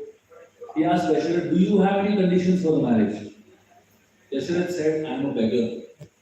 Beggars don't have any condition. We'll accept whatever you offer. And Dasharath Maharaj said, I have no expectations from you. Janak Maharaj was very happy and they declared the marriage. The next day, there was a full court. All the most prominent people of Mithila and Ayodhya were present. And in that full court, there was a discussion on the two dynasties. Usually in marriages, there is always a discussion of family, ancestry. Why? Because marriage is not marriage between two people. It is a marriage between two legacies. It is a marriage between two dynasties. Detailed description of each dynasty was given. So many kings of Janak Maharaj's dynasty were described. So many kings of Dasharath Maharaj's dynasty were described. And then finally, after all this discussion, Vashishta and Vishwamitra Muni went aside and they were having a private conversation. Everyone who saw Vashishta and Vishwamitra Muni talking so peacefully and with smiles on their face, they were amazed. These two people, sometime back, they were about to kill each other. And look at how peacefully they're talking to each other, you know. That is the power of having God in the center. From the time Ram came into the life of Vashishta and Vishwamitra Muni, they stopped fighting with each other. Till the time Ram was not there in the center, they had a lot of fights, a lot of differences. From the time Ram became the center of their lives, they completely gave up all animosity. Vishwamitra Muni and Vashishta are talking to each other. And Vishwamitra Muni suggested to Vashishta, while Ram and Sita are getting married, why not marry the three brothers to the three sisters of Sita? And Vishwamitra proposed that Lakshman marries Urmila, who was the own sister of Sita, and Bharat marries Mandavi, and Shatrugna marries Sutakirti, who were the cousins of Sita. Janak Maharaj, his name was Shira Dwaja Janak. He had a brother whose name was Tusha Dwaja Janak. Tusha Dwaja Janak had two daughters, Mandavi and Sutakirti. The four girls grew up together in Mithila. And Vishwamitra Muni, when he made this proposal, immediately Vashishta felt it's a great idea. And the both of them came and suggested to the three kings, Dasharatha, Kushidhajana, and Shiradhajana, their proposal. And when they made the proposal, the three kings looked at each other and they immediately agreed. And the four princes started looking at the four princesses, and the 8 of them, they immediately agreed. And it was declared it is not going to be one marriage, but it is going to be 4 marriages. The next day was supposed to be the marriage. Massive preparations were in Mithila. The entire city was decorated so beautifully. And it is explained that the citizens of Ayodhya and the citizens of Mithila were so eagerly looking at the beauty of Sita and Ram. It is explained that the citizens of Ayodhya and Mithila, they made their eyes into cups. And they were filling the cups with the nectar of the beauty of Sita and Ram. The citizens of Ayodhya, they were looking at the beauty of Sita and they were thinking, what beauty this is. The citizens of Mithila were looking at the beauty of Ram, they were thinking, what kind of beauty this is. And their eyes were looking at each other. So one eye was looking at Ram and one eye was looking at Sita. But the eye that was looking at Sita wanted to look at Ram. And the eye that was looking at Ram wanted to look at Sita. And the eyes were crisscrossing, they were getting so confused, they closed their eyes. And when they closed their eyes, in their heart, they could see Sita and Ram. So like this, the citizens of Mithila and Ayodhya, they were just enjoying the beauty of Sita and Ram. One citizen said, actually, Ram needs 1,000 eyes to be added every moment. Why? Because the beauty of Sita increases every moment. And another citizen said, actually, it is Sita who needs 1,000 eyes every moment. Because the beauty of Ram keeps increasing every moment. So like this, there is so much happy, enjoying the atmosphere of the marriage. Finally, the marriage, arena was ready. And Ram stood next to each other. Janak Maharaj and places the hand of Sita over the hand of Ram. Usually, the hand of the husband is placed over the hand of the wife. But in the marriage of Sita and Ram, the hand of Sita was placed over the hand of Ram. Why? The Janak is indicating that from now onwards, Ram is under the care of Sita. It's not that Sita is under the care of Ram. Ram is under the care of Sita. And Janak Maharaj tells Ram, Sita is Ayodhya. The word Ayodhya means she is not born from an ordinary mother. She's born from the earth, right? She is Bhumi. So she is not born in an ordinary way. Janak Maharaj is telling Ram, You think that you are only born in extraordinary way, you are wrong. She's also born in extraordinary way. Don't think that you are only born extraordinary. She is also special. And then Janak Maharaj says, this is my Sita. So why does Janak Maharaj say, this is my Sita? Because Janak Maharaj knows the effect of Sita's beauty on Ram. Ram is so mesmerized with the beauty of Sita that he is able to see Sita everywhere. So Janak Maharaj is saying, this is my Sita, don't garland anybody else. Because you see Sita everywhere. Yeah. And then Janak Maharaj says, Sita is Dharma Charini Tava.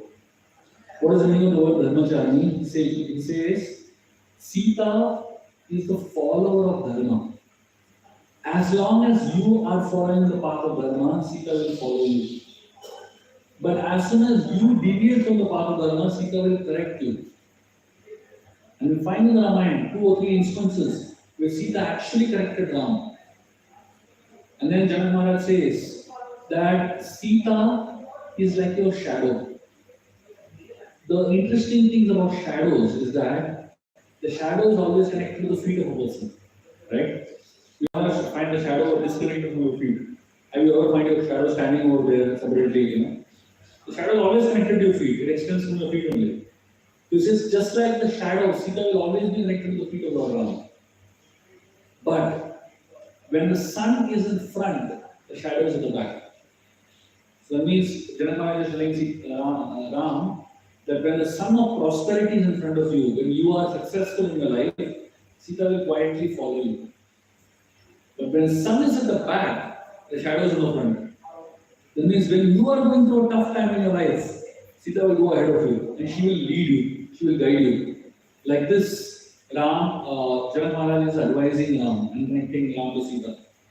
At that point in time, Ram takes a vow. In front of everyone, Ram promises. He takes a vow called, he says, today onwards, I take this vow of Eka Patni Vrata, that I will not marry anybody else and dedicate my entire life to Sita only. The citizens of Ayodhya become so happy when they hear this vow of Ram. Why? Because the previous king, Dasharatha Maharaj, had many wives. And because the king had many wives, the men in Ayodhya also had many wives. So the women of Ayodhya were very unhappy. Now that Ram has taken the vow, the king has going to be only having one wife. The citizens also will follow like that. So the women were very happy in Ayodhya. And then the timing for the marriage of Sita and Ram comes. So Ram puts the garland around Mother Sita. When Ram puts his garland around Mother Sita, Sita is trying to put her garland around Ram. Ram is so tall. He said Ram was 8 feet tall. And Sita could not reach him only. And Ram doesn't know how to bend. He has never bent in his life. So he has no practice of marriage, right? He has never ever bent in the past. So Sita is wondering, how do I garland him? And Ram doesn't know how to bend. So Lakshman comes to the rescue. He realizes this is a very difficult situation. He comes and falls at the feet of Ram. When Lakshman falls at the feet of Ram, Ram holds the shoulder of Lakshman to pick him up, so he bends down. At that time, Sita puts the garland around Ram.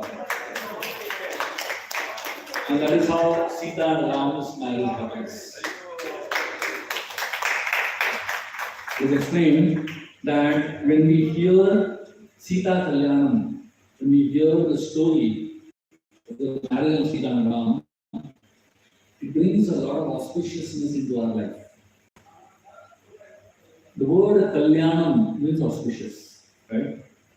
Any marriage is very auspicious for the people who are getting married because it is a sense of responsibility, it is a sense of commitment, it is invoking divine blessings, etc. But when you hear the story of the marriage of Sita and Ram, it is not only auspicious for them from their marriage point of view, but it is auspicious to everyone who hears and who participates in the marriage of Sita and Ram. That is why many temples in South India, they have Sita Ram Kalyanam on a daily basis. Every day they celebrate the marriage of Sita and Ram. Why? Because they want to invoke the auspiciousness which the marriage of Sita and Ram brings. When you keep Sita and Ram together, it brings auspiciousness to the whole world. So as much as possible, as many times as possible, we must participate in Sita Ram Kalyanam.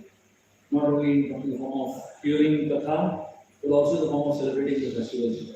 And the more we get to participate in the festival of the marriage of Sita and Ram, the more auspiciousness comes into our life.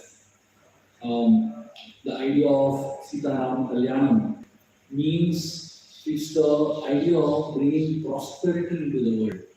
So by sitting here and discussing Sita Ram Kalyanam, we're actually making the whole world auspicious. And what a beautiful way to end our Ayodhya Yatra and to celebrate the whole our Yatra in the holy Ram of Ayodhya, and then to discuss the beautiful story of Sita Ram Kalyanam. So I wish all of you all the very best in your journeys of spiritual life. At this point in time, after the marriage of Sita and Ram, Vishwamitra Muni leaves to the north. He never ever comes back to the Ramayana. His service is done. He's united Sita and Ram together. This is the role of the Guru. The role of the Guru is to unite the disciple with the Supreme Lord. Sita represents the disciple, and the Supreme Lord represents Ram represents God. So the role of the Guru, Vishwamitra Muni, is to unite the divinity with God. Similarly, in all our lives, our teachers, our role only of uniting us with God. And after they unite us with God, they walk out. They go and they go into another service of uniting somebody else with God, basically. So that's the whole rule of Vishwamitra Muni in his life. As I said, the whole journey of Vishwamitra Muni from Ayodhya all the way to Mithila, the journey of a sadhaka, starting his devotion and perfecting his devotion. So I wish all of you also, you are in different stages of your journey of sadhana, and I wish all of you one day also perfect your life and bring unity to Sita and Ram and participate in the marriage of Sita and Ram in the spiritual world. Thank you very much. Hare Krishna. Sita Ram Kalyanam ki Jai. Sita Ram Lakshman Hanuman ki Jai. Ayodhya Dham Yatra ki Jai. Srila Prabhupada ki Jai. I'm really grateful and thankful to each and every one of you for giving me the opportunity to serve all of you all. The last 4 days we're doing so much of Katha. Especially grateful to Vilas for having invited me here and giving me this opportunity to serve all of you all. Thank you very much. Hare Krishna. Very firstly,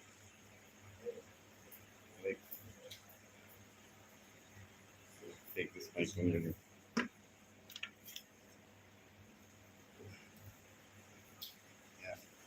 Hare Krishna.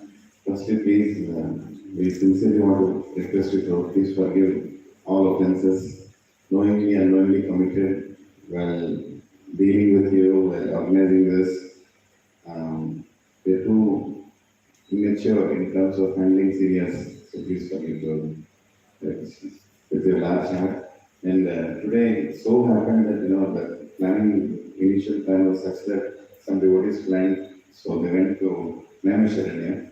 I also got to know yesterday night only, I was making Kavolo. Then they said, okay, whatever is Krishna's plan, let it happen the way it is. But we all are very blessed that in person we heard this amazing conclusion of the Yatra, and they all are going to hear it online. Whatever the quality of the video is, but I'm sure they will like it. Probably, does anyone have any questions? We want to take a couple of questions. Anyone else? Okay, I have a question probably. I don't know if it's a misconception or a wrong interpretation. Someone told that Ravana actually comes to marry Sita. And it's actually his daughter or something. There is two things there. If you can please clarify that.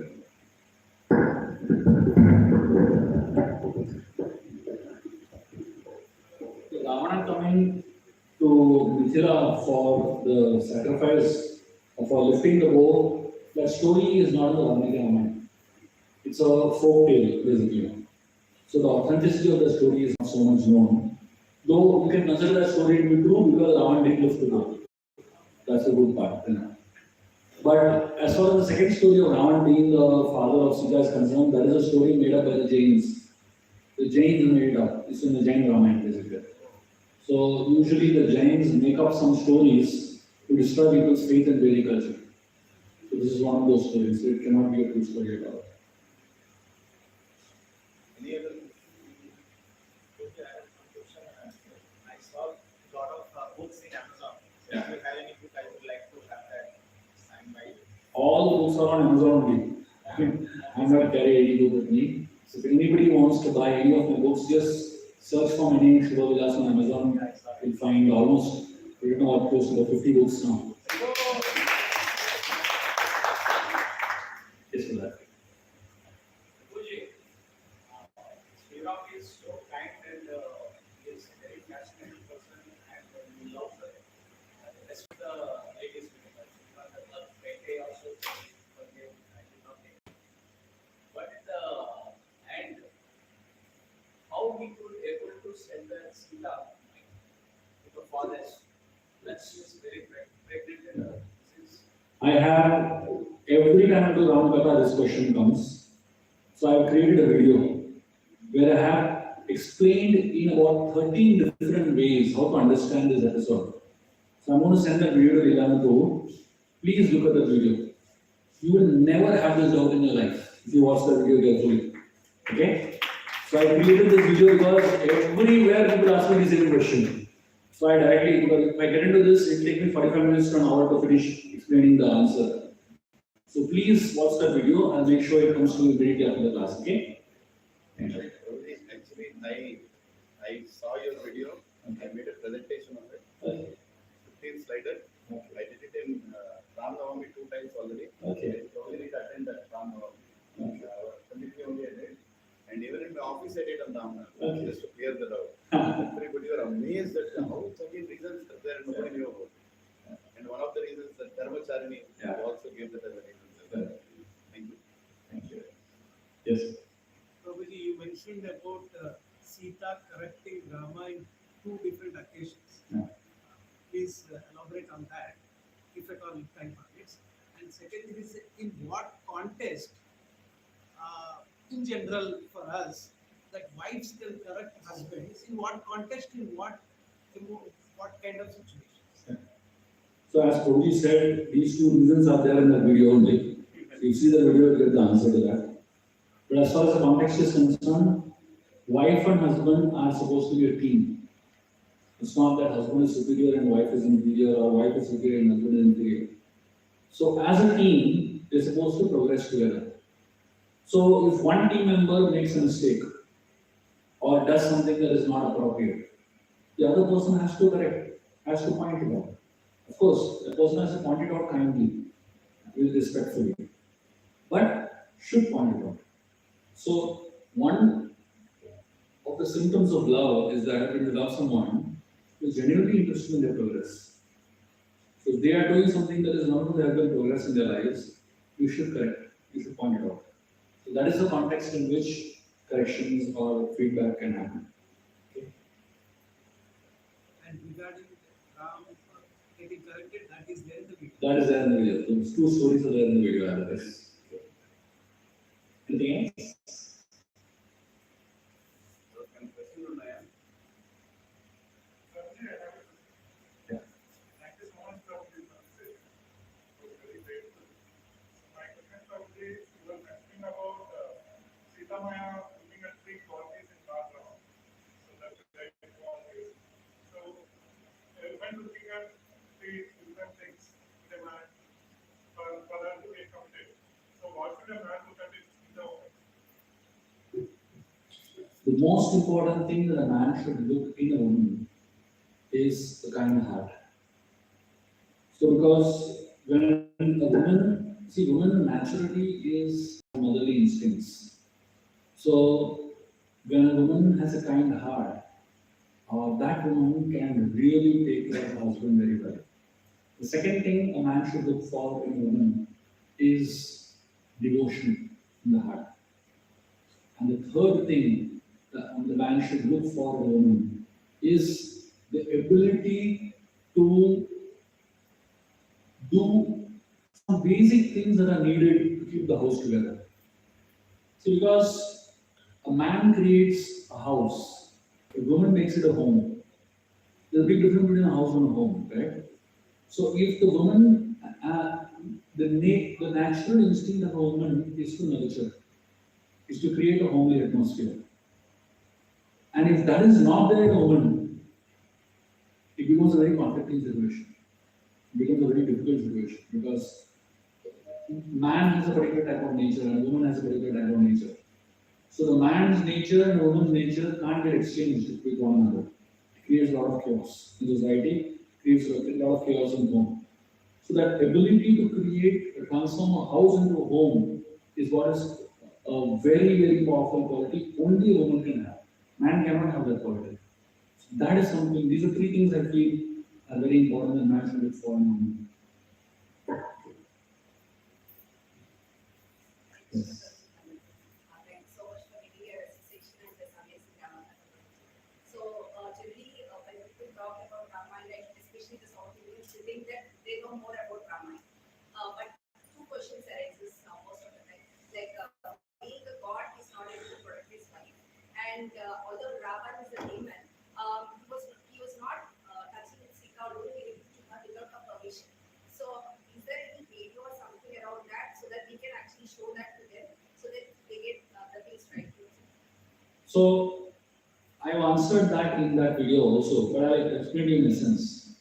The first thing is, as far as Ram is concerned, not being able to protect his wife, he did protect. See, obviously, it took him some time to go and find her and all that. So Ram is living a human life.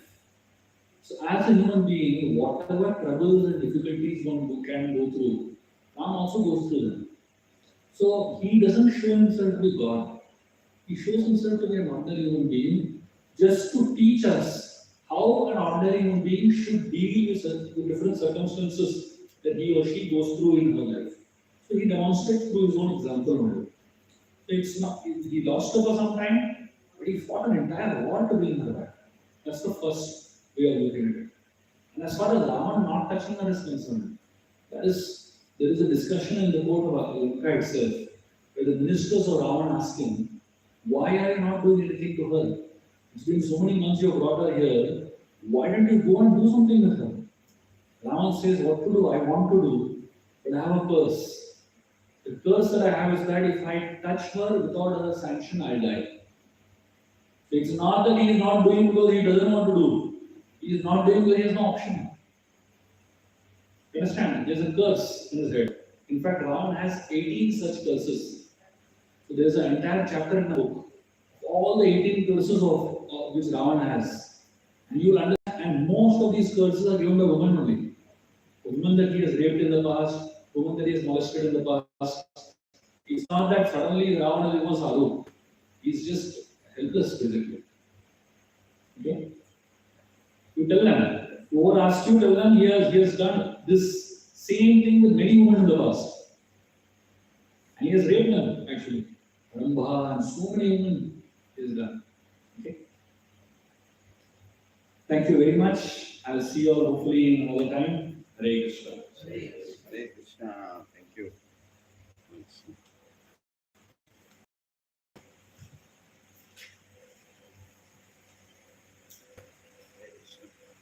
Thank you, Prabhuji. I don't know, thank you is not a word enough to express what you have given to us.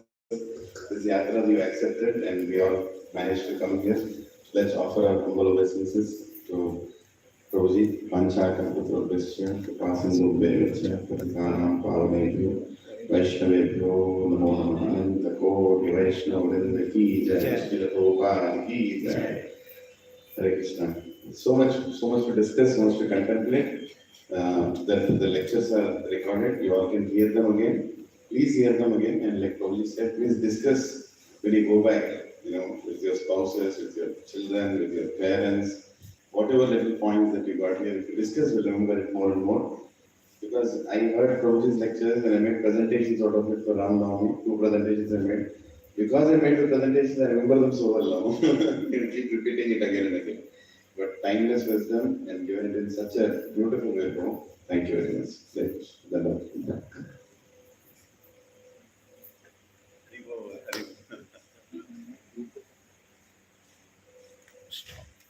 I'll stop.